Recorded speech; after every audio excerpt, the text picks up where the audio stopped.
S H Urdu story دیکھنے والوں کو السلام علیکم پیارے دوستوں۔ اگر آپ میرے چینل پر نیو ہے تو چینل کو سبسکرائب کریں۔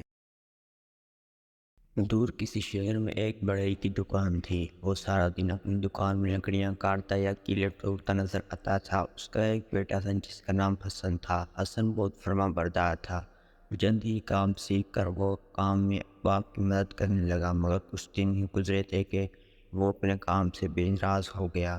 باپ اسے کوئی چیز بنانے کو دیتا تو وہ بے دلی سے کام شروع کرتا۔ ابھی کام پورا بھی نہیں ہوتا کہ وہ ہاتھ روک لیتا اور اٹھ کر باہر نکل جاتا۔ باپ پریشان تھا کہ وہ ایسے کیوں کرتا ہے۔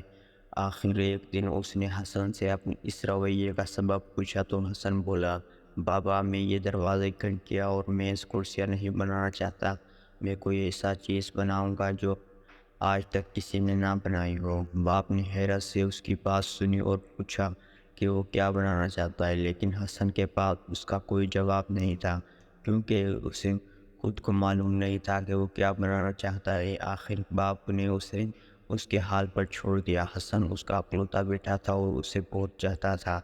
دن گزرتے رہے، حسن روز دکان پر آتا، باپ کو کام کرتا دیکھتا، پھر اٹھ کر چلا جاتا۔ وہ ہر وقت سوچ پرکن اور اداس رہتا، کیونکہ اس بات کا احساس تھا کہ وہ اپنے باپ کی مدد کیوں نہیں کرتا۔ ایک دن شام کے وقت حسن دکان میں خاموشی سے بیٹھا تھا۔ باپ شہر کے ایک امیر آدمی کے لیے عالیشان کرسی بنا رہا تھا۔ جب وہ تھک گیا تو اس نے کام ختم کر کے گھر جانے کا فیصلہ کیا اور حسن سے بولا، میں گھر جا رہا ہوں، تم دکان بند کر کے آ جانا۔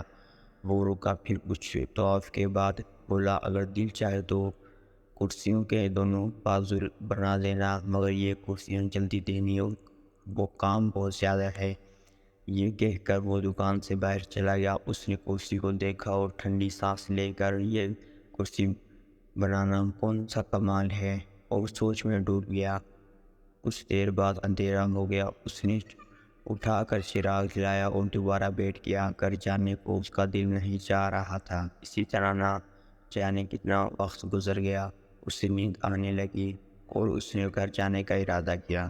اچانک زوردار رکھنے کی الماری پر کچھ کھٹمٹ کی آواز آئی۔ اس نے نظر اٹھائی تو کسی کو اس پر چلتے دیکھا۔ اسے لگا کوئی چوہا ہے، لیکن وہ انسانوں کی طرح چل رہا تھا اور اس نے پتلی سی رسی کو بولا نیچے سے پھینکا اور اس کے ذریعے ایک ایک کر کے نیچے اترنے لگے۔ وہ تینوں بولنے تھے۔ حسن کو اپنی آنکھوں پر یقین نہیں آتا۔ اس نے آنکھیں ملا کر دوبارہ کیسے دیکھا اور اس کے سامنے میز پر اتر آئے تھے۔ پہلا بونا ایک شوخ نوجوان، دوسرا سفید لمبی داڑھی والا بوڑھا تھا اور تیسرا موٹا سا چشمہ پہنے ایک بونی تھی۔ آپ لوگ کون سے ہیں؟ حسن نے ہمت کر کے پوچھا۔ نوجوان آگے بڑھا اور بولا، میں کام ہوں۔ بوڑھے نے قدم بڑھا کر کہا، میں تجربہ ہوں۔ پھر بونی نے دیدار گھمائے اور کہا، میں عقل مند ہوں۔ کیا مطلب؟ حسن کی سمجھ میں کچھ نہیں آیا۔ تجربے نے اپنی داڑھی پر ہاتھ پھیرا اور بولا، ہم تینوں دوست ہیں، ہم ہمیشہ ساتھ ساتھ رہتے ہیں، اگر کبھی الگ بھی ہو جائے تو دونوں مل کر کام کرتے ہیں۔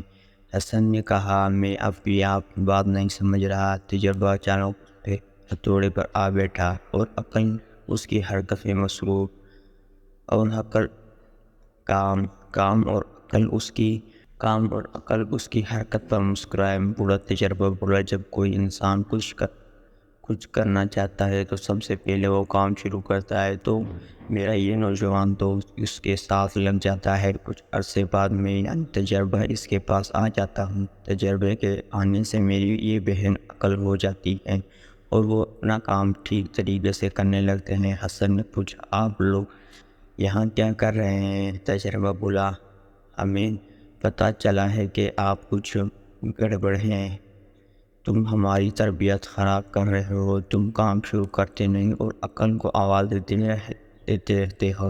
عقل نے اپنی بڑی بڑی آنکھیں گھماتے ہوئے منہ بنایا۔ حسن الجھ کر بولا، میں آپ کی بات نہیں سمجھ پا رہا۔ تجربے نے گہری سانس لی اور بولا، سنو، تم کوئی اہم چیز بنانا چاہتے ہو لیکن نہیں بنا پا رہے ہو، ہاں، یہ بھی بات ٹھیک ہے، حسن شرمندگی سے بولا، اس کی وجہ یہ ہے کہ تم بغیر سے بغیر زرینے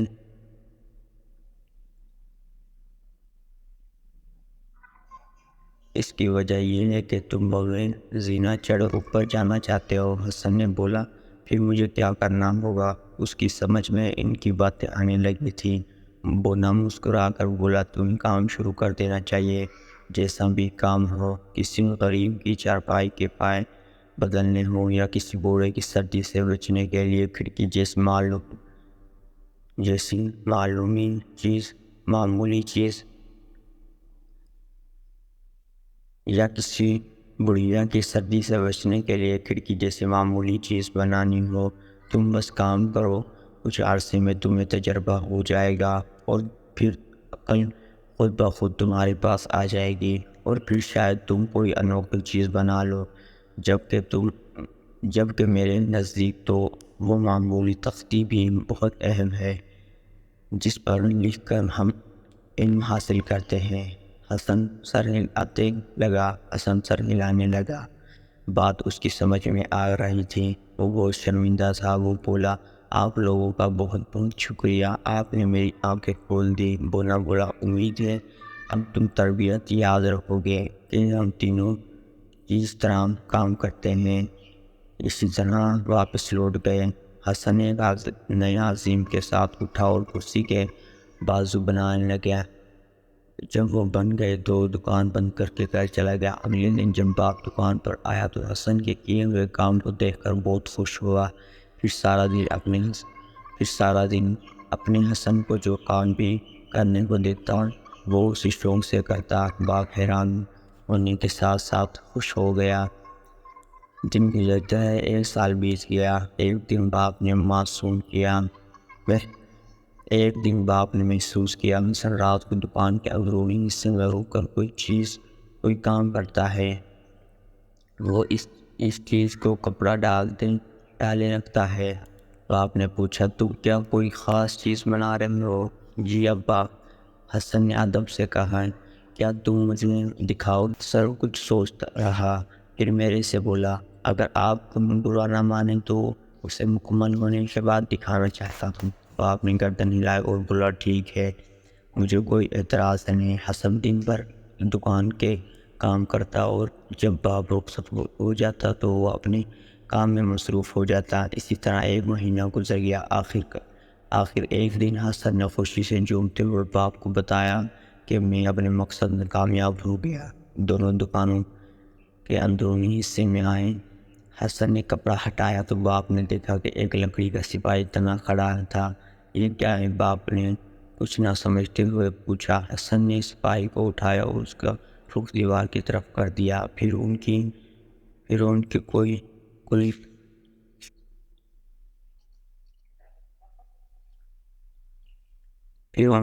کوئی گل دبائی۔ اچانک سپاہی میں حرکت آ گئی۔ اس نے ترکش سے تیر نکالا اور کمان میں چڑھا کر دیوار کو مارنے لگا۔ باپ کا منہ حیرت سے کھل گیا۔ لکڑی کے سپاہی تیزی کے ساتھ تیر چلا رہا تھا۔ وہ ادھر ادھر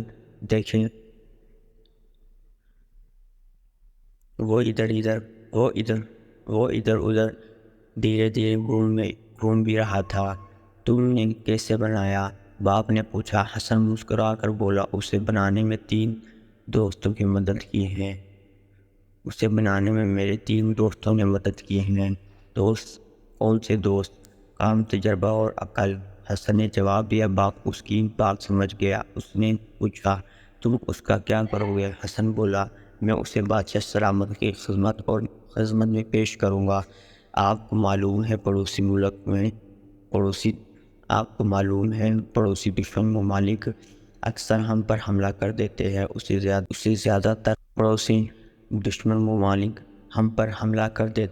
زیادہ تعداد کی وجہ سے برتری حاصل ہے۔